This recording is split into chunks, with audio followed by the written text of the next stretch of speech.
इस वक्त मैं एन उस घर के बाहर मौजूद हूँ जहाँ पर वो लोग रिहाइश पजीर थे। इसी घर से मुल्हिका दूसरा घर है जिसका दरवाज़ा इस घर के अंदर से जाके निकलता है, जिसको कहा गया था कि वो बंद रहता है। वहाँ पर उसने अपनी तीनों बहनों को बेदर्दी से मारकर कत्ल कर दिया। मेरे कैमरामैन दिखा सकते हैं कि पहले इस घर का ये कमरा है, यहाँ पर वो लोग रिहाइश पजीर थे। हमारे साथ हमारे नुमाइंदे भी मौजूद हैं, वो भी इस बात को तस्दीक कर सकते हैं कि फरहान यही वो घर था जहाँ पे वो रिहाइश पजीर, उनकी जो बच्चियों की रिहाइश थी वो इस घर में थी। ठीक है, इस घर का ये लिविंग एरिया था सारा, ये एक कमरा था और ये सहन था। अब इस घर में से, क्योंकि ये सरकारी क्वार्टर टाइप बने हुए हैं, तमाम घर ये आसपास एक जैसे हैं और आसपास घर खाली भी हैं, तो कुछ लोगों ने जो घर खाली हैं उनके अंदर से दीवारों में से दरवाजे निकालकर साथ वाले क्वार्टर्स को भी कब्जे में लिया हुआ है। इन्होंने भी कुछ ऐसा ही कर रखा था।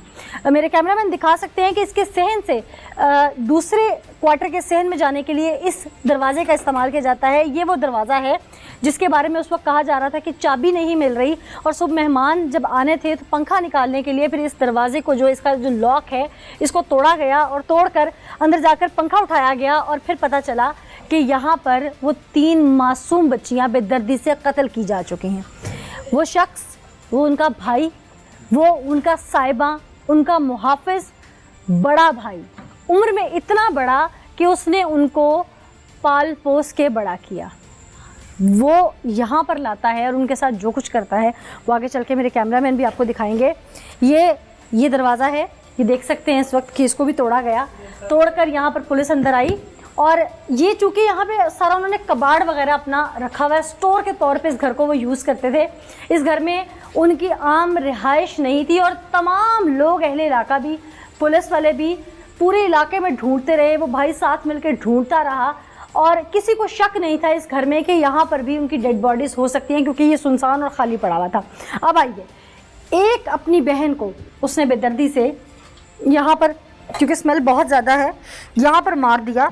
ये देख सकते हैं खून के किस तरह से ये दाग हैं और यहाँ पर वो तड़पती रही जैसे कोई जानवर तड़पता है, क्योंकि वो छुरी इतनी तेज़ नहीं थी, सब्ज़ी काटने वाली थी। उसके बाद यहाँ पर मेरे कैमरामैन पाँव में भी दिखा सकते हैं कि यहाँ पर खून के निशान मौजूद हैं, जो पाँव उसके जूती से के ज़रिए जो निशानात वो बाहर आते गए और यहाँ पर लगते गए। अब ये जगह है, मैं अहले इलाका को भी शामिल करूँगी जो कि उस वक्त मौजूद थे और यहाँ बताएंगे कि कौन सी बच्ची किस जगह पे थी। मेरे कैमरामैन दिखा सकते हैं कि यहाँ पर भी खून किस तरह से जमा हुआ है। बेदर्दी से एक बहन को उसने यहाँ मार कर कत्ल करके फेंक दिया और उसके बाद वो फिर बाहर जाके बैठ गया और फिर इंतज़ार करने लगा कि कब तीसरी उसके हाथ चढ़े।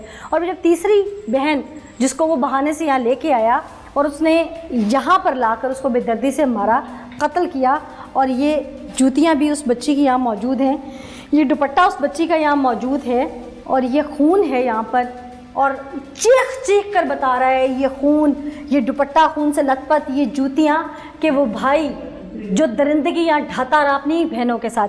अहले इलाका भी मौजूद है, उनसे बात करते हैं। अस्सलाम वालेकुम जी, आप लोग उस दिन यहाँ मौके पे आए थे जी, आप लोगों ने क्या देखा था? किस जगह पे कौन सी बहन थी उसकी? ये किचन है जी जी, इधर सबसे छोटी, इस जगह पे सबसे छोटी थी, सबसे छोटी थी। अच्छा, और दरमियान वाली इधर थी, कमरे के अंदर। हाँ, ठीक है, दरमियान वाली थी, ठीक है। और सबसे बड़ी बहन जो है वो इधर थी, इस जगह पे मार के फेंका हुआ था। ये जो दुपट्टा है ये दरमियान वाली बहन, दरमियान वाली बहन सबसे का। पहले दरमियान वाली को मारा गया।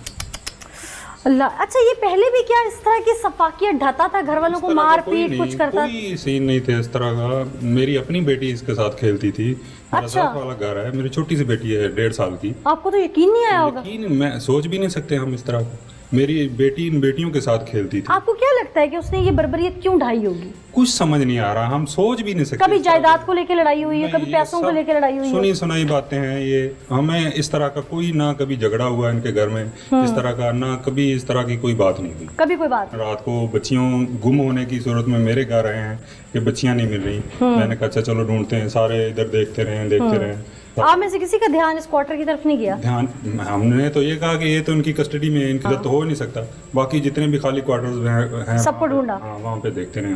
सही, ठीक। अच्छा फरहान, आप भी उस दिन स्पॉट पे आए होंगे यहाँ पे।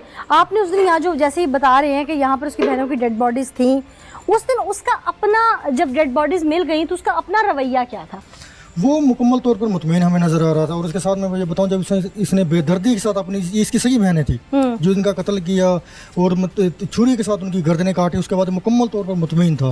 और इसने पुलिस को भी इसने इतला दी थी कि भी मेरी बहनें गुम आई, उसे आप तलाश करें। तब तक इस पे शक नहीं जा रहा था किसी का? किसी को भी शक आप नहीं लोग भी था। आए, आप लोगों का भी शक नहीं गया? नहीं, बिल्कुल हमारा भी शक नहीं किया, क्योंकि सारों के सामना भी यही कर रहा था, मीडिया से भी यही बातचीत कर रहा था। अच्छा। और मुकम्मल तौर पर मुतमईन लगता था कि ऐसा लगता था कि तो हो ही नहीं सकता। ठीक, इसकी बॉडी लैंग्वेज को देख के आप लोगों को तो कोई शक नहीं हुआ? पूरी रात मैं साथ फिरता रहा हूँ, और एक बिल्कुल दफा भी फील नहीं हुआ कि इसने ये सब कुछ किया। मैं हैरान हूँ इस शख्स के ऊपर जिसने अपने ही रिश्तों को बेदर्दी से कत्ल किया और फिर ऐसा मुतमईन था कि जैसे कुछ हुआ ही नहीं। लेकिन यहाँ पर एक और चीज़ भी है, क्योंकि ये सरकारी जगह है और ये सरकारी क्वार्टर्स हैं। इनमें अक्सर और बेशतर क्वार्टर्स ऐसे जिसमें किराएदार रहते हैं, जो लोग यहाँ से नौकरी छोड़ चुके हैं, जिनको ये अलॉटमेंट्स पुरानी हुई हैं, उन्होंने आगे किराए पे दे रखे हैं, या वो यहाँ पर दोबारा क्यों रह रहे हैं। एक शख्स जिसकी नौकरी यहाँ इस शहर में नहीं है, वो यहाँ पर क्यों रह रहा है, उसकी फैमिली क्यों रह रही है, इसकी पूछगछ होनी चाहिए, ताकि ऐसा कोई भी सानिया रूनमा होने से पहले यहाँ पर एटलीस्ट लोगों के बारे में इल्म हो कि कौन कहाँ रहता है। अगर शायद ये इल्म होता, अरबाब इख्तियार ने इसकी इसकी पूछगिछ की होती, तो ये सब ना होता। ये भी एक बड़ा फैक्टर है इस तरह के क्राइम्स को रोकने के लिए। मैं जब वो खून में लथपथ जूते देख के आ रही हूँ, जब मैंने वो दुपट्टा देखा, जैसे वो लथपथ फर्श देखा, यकीन मानिए मेरे रोंगटे खड़े हो गए। लेकिन ऐसा दरिंदा था कि उसने जब ये सब कुछ किया, उसकी बहनें तड़पी होंगी, उसके आगे हसरत भरी निगाहों से देखा होगा, शायद आंख से आंसू भी निकले होंगे, लेकिन उसे तरस ना आया। एक कत्ल किया, 1-2 घंटे का गैप लिया, फिर कत्ल किया, फिर गैप लिया, फिर कत्ल किया। अगर दिमाग पे कत्ल सवार भी हो ना, तो एक कत्ल करने के बाद इंसान के असाब जो हैं वो ख़त्म हो जाते हैं, शल हो जाते हैं। ये कोई आदि ही हो सकता है जो ऐसा कर सकता है। तो इसके लिए पुलिस को चाहिए कि तमाम इसका रिकॉर्ड भी इंटरोगेट किया जाए कि ये इस तरह से एक के बाद एक कत्ल क्यों करता चला गया। इसके पीछे कोई और बात तो नहीं, कोई शामिल तो नहीं? क्या ये किसी काले इल्म के चक्कर में तो नहीं पड़ गया था, कोई जादू वगैरह या इस तरह की बहुत सारी चीज़ें हैं जो इन फैक्टर्स पर इंटेरोगेशन करना बाकी है। तो पुलिस को चाहिए इन तमाम फैक्टर्स पे, इन तमाम पहलुओं पे इंटेरोगेट लाजमी किया जाए। एक शख्स ने बेदर्दी से अपनी बहनों को कत्ल कर दिया। दीन तो वैसे ही बहनों से बहुत मोहब्बत और प्यार का हुक्म देता है। इस शख्स ने ऐसा क्यों किया, दीन इस पे क्या कहता है? मुफ्ती साहब हमारे साथ मौजूद है, मुफ्ती अबू आसिम साहब, उनसे जानते हैं। मुफ्ती साहब बहुत शुक्रिया हमें ज्वाइन करने के लिए।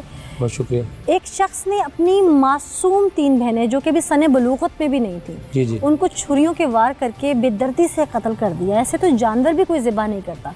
पहले एक इंसानियत का कत्ल, उस पर दीन क्या कहता है, फिर एक रिश्ते का कत्ल, उस पर दीन क्या कहता है, फिर एक मासूम बच्चे का कत्ल, उस पे दीन क्या कहता है। अल्लाह तबारक तआला ने किताबुल्लाह के अंदर ये इरशाद फरमाया है, जो किसी मोमिन मुसलमान को कत्ल करेगा जानबूझ के, तो उसका ठिकाना जहन्नम है, वो उसके अंदर हमेशा रहेगा। किताबुल्लाह के अंदर अल्लाह ताला ने यहाँ तक इरशाद फरमाया कि ऐसी मासूम बच्चियों के हवाले से अल्लाह तबारक तआला स्पेशली तौर पे पूछेंगे बिअय्यि ज़ंबिन कुतिलत, इनको किस जुर्म में कत्ल किया गया। और क़यामत वाले दिन ऐसा आदमी जो इस तरह का जुर्म करने वाला है, उसने एक जान को नहीं कत्ल किया, उसने पूरी इंसानियत को कत्ल किया है, बग़ैर किसी गुनाह के, बग़ैर किसी फसाद के। जो किसी मुसलमान को कत्ल करेगा फ़कान्नमा क़तल अन्नास जमीया, गोया कि उसने सारी इंसानियत को कत्ल कर दी। तो ये बहुत बड़ा जुर्म है। ये एक भाई ने बहन को कत्ल किया है, तो डर गई होंगी बहनें देखने वाली। तो एक भाई जो होता है वो अपनी बहन के लिए मुहाफिज होता है। तो ये जो है वो आज के दौर के अंदर ये जो शैतानी हथकंडे चल रहे हैं, जिससे मुतासर हो के इस तरह के नौजवान जो है इस तरह के इक़दाम के ऊपर आ गए कि जो मुहाफिज थे आज वो कातिल बन गए हैं। तो हम इसकी जाहिलियत में बेटी को पैदा होते ही दरगोर कर दिया जाता था। आज भी कमसिन बच्चियों को भी इस शख्स ने ज़िबाह किया है। दरगोर करने का मकसद ये कि सिर्फ दफनाया नहीं, किसी को जहर दे दी जाती थी, किसी को शीशा पीस के पिला दिया जाता था, किसी को कत्ल छुरियों के वार करके कर दिया जाता था। तो एक ऐसा ही हम शाखसाना आज भी देख रहे हैं। जी बिल्कुल ऐसे ही है जी। मैंने इब्तिदा में इसीलिए कुरान पाक की एक आया करीमा पढ़ी थी कि बिअय्यि ज़ंबिन कुतिलत, के इस जान को किस वजह से कत्ल किया गया। यानी मकसूद ये नहीं है कि पूछना मकसूद है किस वजह से कत्ल किया गया, बताना ये मकसूद है कि इसको नाहक कत्ल किया गया है और इसकी जिस कदर मजम्मत की जाए उसी कदर कम है। और इस्लाम ने ही सबसे पहले आके बहन, बेटी, औरत, इन तमाम रिश्तों को जो है वो फ़र्क वाज़े किया था, महरम और नामहरम की तमीज़ सिखाई थी और इनके हुकूक मुतय्यन किए थे। इस्लाम ने औरत के लिए क्या क्या हुकूक मुतय्यन किए, किस किस रिश्ते के हवाले से तमाम लोगों को, सुनने वालों को ज़रा बता दीजिए। मैं तमाम सामीन से ये बात रखूँगा कि इस्लाम जो है वो औरत के हवाले से सबसे बड़ा मुहाफ़िज़ है। इस्लाम ने औरत को माँ होने के एतबार से, बेटी होने के एतबार से, बहन होने के एतबार से, हर एतबार से उसको महफूज किया है। और जो इन चीज़ों की हिफाजत नहीं करेगा वो अल्लाह तबारक तआला के यहाँ सबसे बड़ा मुजरम है। और मुझे इस बात का शदीद दुख है कि वो बच्चियाँ जो थी वो बड़ी मासूम थी, कुरान पाक की तालीम हमसे लिया करती थी और उन बच्चियों का जनाजा भी मैंने खुद पढ़ाया है। और मुझे इस बात का शदीद दुख है। और उस दिन से जब से ये वाक़या पेश आया है, हम जो है वो सारे ही बड़े ही गमगीन हैं और हर मामले में हम परेशान हैं। बहरहाल हम हर एतबार से, अखलाकी एतबार से, दीनी एतबार से, माशरती एतबार से, हर एतबार से इसकी भरपूर मजम्मत करते हैं। और हम ये पुकार के प्रोग्राम के हवाले से हम ये पैगाम देना चाहते हैं अवामुन्नास को कि इस मामले की भरपूर अंदाज से तरदीद की जाए और ऐसे मुजरमों को करार वाक़ई सज़ा दी जाए। मुफ्ती साहब, एक लास्ट क्वेश्चन मुझे ये बताइएगा कि जो मर्द, ख्वाह उसके घर में उसकी बहन है, बेटी है, वालदा है या उसकी बीवी है, अगर उसका वो विरासत का हक़ खा जाता है ये कह के कि मैं ही सरबराह हूँ, मैंने फ़ैसला करना है, ऐसे शख्स के लिए दीन कोई सज़ा मुतय्यन करता है हुदूद लॉ के मुताबिक? है, बात आपकी बिल्कुल बजा है। शरीयत ने ये बात कही है, अल्लाह तबारक ताला ने सूरह निसा के अंदर, किताबुल्लाह के अंदर ये बात इरशाद फरमाई है कि मर्दों के जहाँ पे हुकूक हैं वहीं पे औरतों के हुकूक हैं। और अल्लाह ताला ने फरमाया कि जो उनके हुकूक को दबाएगा हमारी उनके खिलाफ जो है वो जंग होगी, हम उसको भरपूर जो है वो उनको सजा देंगे। ये जायदाद में हिस्सा देने के हवाले से जी बिल्कुल ऐसे, बिल्कुल ऐसे जी। उनका जायदाद में जो हिस्सा है वो हर सूरत में उनको देना पड़ेगा और अगर कोई नहीं देगा वो अल्लाह ताला के यहाँ बहुत बड़ा मुजरम होगा। बहुत शुक्रिया मुफ्ती साहब, आपने हमसे कुरान और सुन्नह की रोशनी में डिटेल्स शेयर की कि दीन क्या कहता है और ऐसे बदबख्त जो आज ज़रा बात पे अपने ही रिश्तों का कत्ल करते हैं और चंद सिक्कों की झनकार जो उनके कान में गूंजती है उसमें वो अंधे बहरे हो जाते हैं कि शायद ये पैसा ही दुनिया में सब कुछ है, पर ऐसा नहीं है।